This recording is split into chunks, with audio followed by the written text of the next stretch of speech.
आता पावसाळा चालू झालेला आहे, म्हणजे थोडं थोडं चालू झालं आहे, पण अगदी पावसाचा अगदी हे झालेलं आहे.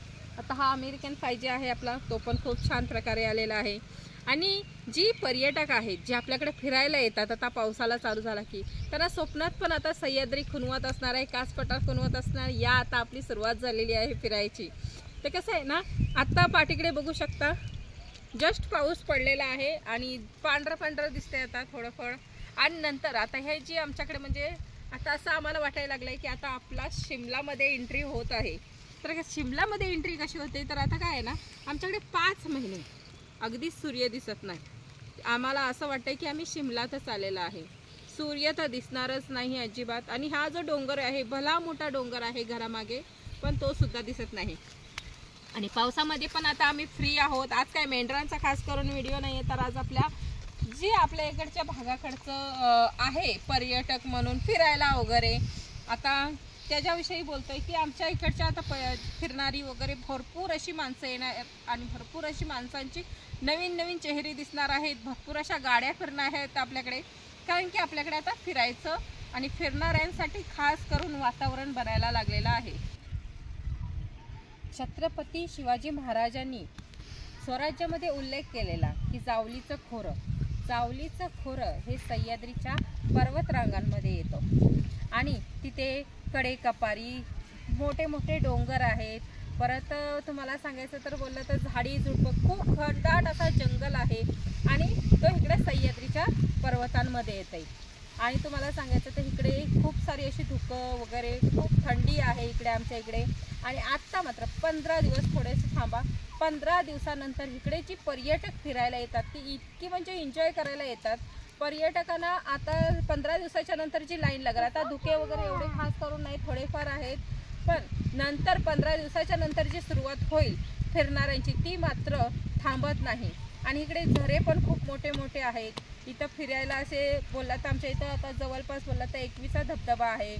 आणि ठोसेघरचा धबधबा आहे. असे खूप सारे धबधबे आहेत जिथे फिरायला खूप सारे पर्यटक येतात. आणि पर्यटकांसोबत पण एन्जॉय करायला येतात. पण ते लोक कसे एन्जॉय करायला बाहेर नाही येतात, गरमीत नाही येतात, त्यामुळे त्यांना मजा वाटते इकडे फिरायला. म्हणून कंटिन्यू त्यांचा फिरणं वगैरे चालू असतो. कोण फॅमिलीसोबत येतो, कोण असे जेंट्स येतात, असे म्हणजे फिरायला एन्जॉय करायला येतात. पण कसं आहे ना, ते फिरायला येतात म्हणून त्यांना खूप सारी मजा वाटते. पण आमच्या इकडे कंटिन्यू पाऊस, थोडे दिवस म्हणजे 1 महिना बरं वाटतं जरा पाऊस वगैरे पडल्यावर. नंतर मग कसं होतं, सतत कोसळणारा पाऊस आणि सतत पडणारी जी थंडी आहे, थंडी इतकी लागते का तुम्ही जर त्या थंडीत भिजलात, पावसात भिजलात आणि जर समजा चहा गरम गरम पियालात तरी पण तुम्हाला असं वाटणार नाही की गरम गरम तुम्ही चहा पियालेला आहात. म्हणजे इतकी खूप सारी थंडी आहे. पण काही लोक, आता आम्ही ना डबल टिबल जॅकेट घालतो कानाला वगैरे, असं पूर्ण आमचं 5 महिने पॅकिंगमध्ये असतं, पूर्ण असं ओपन राहू शकत नाही. पण जी फिरणारी येतात ती मात्र कोणकोणत्या उघडी असतात तर कोणकोणत्या बनियानीवर असतात. म्हणजे अशी फिरायला एन्जॉय करतात. त्यावेळेला आम्ही त्यांना बघतो, आम्ही म्हणतो की ही फिरतायत आणि ह्यांना गार कसं लागत नाहीये, कारण की ती ज्या भागाकडे राहतात तिकडे तशी थंडी नसते, त्यामुळे इकडे येऊन ती एन्जॉय करत असतात. पण आम्हाला मात्र एन्जॉय पावसात फक्त 1 महिना वाटतो, त्याच्यानंतर मग 4 महिने असे जातात की कधी हा पाऊस संपतोय असं. पण आमच्या इकडे खूप सारे असे पर्यटक येतात आणि खूप सारे असे फिरण्यासारखे आहेत. आता आमची जी मेंढरं आहेत ती पण बंदिस्त आहेत, त्यामुळे मी तुम्हाला जिथे जिथे फिरायला जाईन तिथलेच पण व्हिडिओ बनवेन, म्हणजे तुम्ही पण म्हणजे बघू शकता की आमच्याकडे फिरणारे किती येतात. आणि आता बघा, तुम्हाला आवाज येतोय नाही येत मला माहित नाही. आता संध्याकाळ झालेली आहे. रानात जी रानकोंबडी असतात तिथं सकाद्र बोलतात, पण जी रानातली कोंबडी ती आता ओरडायची सुरुवात झालेली आहे. इतका छान त्यांचा आवाज ऐकायला येतोय, संध्याकाळचं मस्तपैकी वाटतंय. पाऊस चालू झालेला आहे, त्याच्यात वातावरण खूप सारं छान आहे. आणि त्याच्यात ही अशी आवाज आलीत रानटी प्राण्यांची वगैरे की खूप मस्त वाटतं. मोर पण मस्त ओरडायला लागतात तेव्हा पण भारी वाटतंय. असा एक आमच्याकडचा भाग आहे जो सह्याद्रीचा रांगांमध्ये, आणि खूप सारे मोठे मोठे डोंगर, खूप सारी घनदाट जंगल आहेत. म्हणून इकडे माणसं खूप सारी वळतात फिरायला. आणि कास पठारावर तर अतिशय मजा येते, जी अतिशय गर्दी असते तिथे, कारण की तिथे फुलं वगैरे, आणि ती फुलं येतात ती मातीत नसतात तर दगडांवरती ती फुलं असतात. पूर्वीची खूप सारी म्हणजे फुलं यायची. आता कसं आहे की पहिली गुरं वगैरे सांभाळायची, त्यांचं शेण वगैरे पडायचं, त्यामुळे खूप, पण आता पण कमी नाही आहे. आता पण तिथं फुलं येतात, अशी निराळी कलरची असतात ना, खूप वेगवेगळ्या कलरची फुलं येतात तिथे. आणि कसं आहे ना, सर्वीकडे आमच्याकडे बोललात तर पाण्याचा धबधबा तर आहेच, पण आमच्याकडे हवेचा धबधबा पण आहे. आता तुम्ही बोलाल हवेचा धबधबा कसा, इथून थोडंसंच अंतरावर रस्त्यावर अगदी 5-10 मिनिटाचा रस्ता आहे. तिथे ना कसं होतंय की तिथे जर 4 व्हीलर गेली ना तर ती अशी हलायलाच पाहिजे. आणि इकडच्या ड्रायव्हरांना माहिती आहे की तिथे गेल्यावर माणूस फसतो, त्यामुळे 3चा आता सवय लागलेली आहे, त्यामुळे त्यांचा प्रॉब्लेम आहे. पण नवीन जर एखादा ड्रायव्हर बाहेरनं आला आहे फिरायला वगैरे तर मात्र तिथं फसतो, कारण की इतका हवेचा जोर असतो. जर समजा इकडे जोरात पाऊस असला तर इतका हवेचा जोर असतो तर गाडी पलटी पण होऊ शकते तिथे, इतका म्हणजे जोरात असतं. आणि 2 व्हीलरवर जात असेल ना, त्यांना खाली उतरून शहाणं बनवूनच धक्का मारूनच ती गाडी न्यायची आहे, कारण की तरच तो तिथून व्यवस्थित जाऊ शकतो. थोडाच अंतर आहे, पण तो थोडा अंतर घातक पण आहे. पण तिथे फिरायलासाठी माणसं मात्र खूप सारी गर्दी करतात, कारण की जर एका साईडला बघितलं तर कोयनाचा जो कोयना धरण आहे त्या साईडचं दिसतंय, एकीकडून आमच्या इकडचं वातावरण असं दिसतंय, खूप नजारा मस्त वाटतो तिथनं. पण फिरण्यासारखं आमचं खूप मस्त इकडे आहे, त्यामुळे ज्याला कुणी यायचं आहे पावसात इकडे फिरायला त्यांनी म्हणजे मस्तपणे या. राहण्याची वगैरे सोय सगळ्यांची होणार आहे, पण एन्जॉय करायलासाठी यायचं आहे, कारण की आमच्या इकडे एन्जॉय करायला आता पावसात खूप सारे ठिकाण आहेत, खूप थंडी पण आहे, त्यामुळे स्वतःची पॅकिंग वगैरे व्यवस्थित करायची, असं म्हणजे सर्व तयारीत या. कारण की एक मित्र आलेले आमचे पुण्यातनं, म्हणजे त्यांना असं वाटलं की एवढी कशाला थंडी असेल, असं त्यांना थोडंसं मजाकवारी वाटलं. पण जेव्हा ते आलीत आणि मेड्यापर्यंत, म्हणजे आमच्या इथं मेढा आहे तिथपर्यंत आली, त्यांना काही वाटलं नाही. पण तिथून जसं आमच्या गाव आहे कुसुंबी गावातनं जसं वर चढली ती, त्यांना इतकं म्हणजे थंडी लागली, इतकी कापरायला लागली. घरात आली, त्यांना बोलता येत नव्हतं, त्यांना चहा दिलेला सुद्धा पिता येत नव्हता, गरम गरम चहा दिला पण चहा सुद्धा त्यांना पिता येत नव्हता, इतकं त्यांचं हात बीत वतरत होतं. हा एक आमच्या इकडचा मस्त म्हणजे कॉमेडी एक झालेली त्यावेळेला. पण आता पण ती आठवण करतात की पावसाळ्यात तुमच्याकडे खरोखरच थंडी आहे, त्यामुळे एन्जॉय करायला कोणी पण या, मस्त त्याची सोय होईल.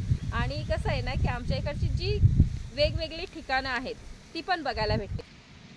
आणि कसं आहे ना की आमच्याकडे येते आता बोलते या सर्वांनी फिरायला, पण असं नाही की माझी मेंढरच बघायला आहे, आमची मेंढरच बघायला आहे, तर असं नाही आहे. तर मेंढरं ज्याला नसेल ना बघायचं, ज्याला फिरायचं असेल, एन्जॉय करायचं असेल, त्यांनी पण पावसात या, मस्त एन्जॉय करा. आमच्याकडे खूप सारं असं बघायला आहे. आणि मात्र एक आहे की तुम्ही जेव्हा पण आमच्याकडे फिरायला येईल तेव्हा स्वतःची काळजी करूनच यायची, कारण की का तर स्वतः जसं फिरायला चाललंय, जिम्मेदारीने चाललंय, आपल्याला काय गरज आहे, कुठल्या वस्तूची गरज आहे, ह्या सगळ्या वस्तू स्वतःकडे घेऊनच यावं. कारण की इकडे थंडी तर आहेच, पण इथली जी रस्ता आहेत ती वळणं रस्ता आहेत. आणि तुम्हाला कधी समजा रात्रीचं वगैरे फसलात तर तुमची स्वतःचं संरक्षण तुम्हाला स्वतः करावं लागणार आहे, कारण की इकडे हाक मारलं तर रस्त्याला कोण दिसणार नाही, कारण की खूप पाऊस असल्याने माणूस वैतागतो पावसात, म्हणून मग तो जास्त करून नसतो. आणि रेंज तर अजिबात नसते, रेंजचा प्रॉब्लेम सगळ्यात मोठा आहे. तुमच्या मोबाईलला पण नसणार आहे, ज्याला लावत असेल त्याच्यात तर अजिबात नसणार आहे, कारण की तो घरात असला तर तो मोबाईल अगदी म्हणजे बिनकामी असतो. म्हणून स्वतःची काळजी करूनच या.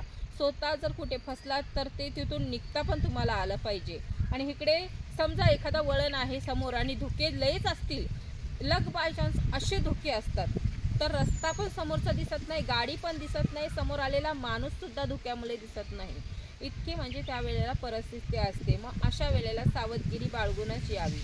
आणि इकडे झरे वगैरे खूप मोठे आहेत, खूप मोठे धबधबे आहेत, पण कसं आहे ना त्या धबधब्यामध्ये काळजी घेतली पाहिजे. तिथं आता म्हणजे सरकारचे असतातच माणसं सहकार्य वगैरे करायला, पण तिथं मनाई करतात की काही लोकांना, जी बाहेरची लोक असतात त्यांना मात्र पाण्याचा अंदाज नसतो आणि त्यांना एन्जॉय वाटते. जेव्हा ती बाहेर नाही येतात तेव्हा त्यांना एन्जॉय वाटते, पाणी आहे मस्त वाटतंय, सेल्फी वगैरे काढायला जातात, पण त्या नादात काहीतरी स्वतःची हानी करून घेतात. आता भरपूर अशा काही आमच्या इकडे घटना घडलेल्या आहेत. आता दुर्घटना बोलल्यावर म्हणजे कसं होतंय की मी घटना बोलते म्हणजे ते अगदीच असं हे नाही आहे. तर कसं आहे की आमच्या इकडचा जो धबधबे वगैरे आहे त्या नवीन माणसांना काय होतंय की पाण्याचा अंदाज नसतो. इथल्या जी रहिवासी आहेत त्यांना माहिती आहे की पाणी कसं आहे, तिथं काय काय म्हणजे पाणी जर जास्त वाढलं तर काय होऊ शकतं, हे बाहेरच्या लोकांना माहीत नसतं. आणि काही म्हणजे जी यंग जनरेशनची पोरं येतात त्यावेळेला कसं होतं ती एन्जॉय करायला येतात, त्यामुळे कुणी जर समजा गावातल्यांनी वगैरे थांबवलं तिथे जाऊ नको, तर ते ऐकत नाहीत. पण ही आपली काळजी स्वतः घेणं आहे, कारण की इथली जी रहिवासी आहेत त्यांना माहिती आहे की तिथे काय होतंय काय नाही होतंय. त्यामुळे एक आहे काळजी की जेव्हा पण येतो त्यावेळेला इथली रहिवाशांची माहिती जरूर घ्या की तिथे जाऊ शकतो का, तिथे काही प्रॉब्लेम तर नाही आहे ना. ही जी काळजी आहे ही आपण स्वतः घ्यायची आहे. समजा एखाद्या रस्त्याला वळणं आलेत आणि अचानक तुमच्या समोर धुके आले तर मात्र चालवताना खूप प्रॉब्लेम येतो. त्यामुळे इथं जे धुक्यांमध्ये गाडी चालवतो तो ड्रायव्हर म्हणजे एक्सपर्ट असला पाहिजे, कारण की तो जास्तीत जास्त फास्ट किती चालवणार आहे, 20च्या स्पीडने चालणार आहे, कारण की त्याला पुढचं दिसताना खूप मुश्किल होतं. त्यामुळे काय की मी पण स्वतः जेव्हा एक वेळेला असं माझी वेळ आलेली की मी एक दिवस असं गेलेली बाहेर आणि येते वेळी इतकी समोर धुकाई आली की मला रस्ता दिसत नव्हता, असं वाटते कुठे फसलेली आहे. असे खूप प्रॉब्लेम आलेले त्यावेळेला, म्हणजे अशी स्वतःला हकीकत माहीत पडलं की इथे रस्ते सुद्धा दिसत नाहीत. त्यामुळे तुम्हाला सांगते की येते वेळी काळजी घ्या आणि मस्त एन्जॉय करा. आमच्या सह्याद्रीच्या इकडे अगदी तुमचं सर्वांचा वेलकम आहे. सगळी गोष्ट चांगली पण आहे, स्वतःची काळजी घेतलात तर सर्वच चांगलं आहे.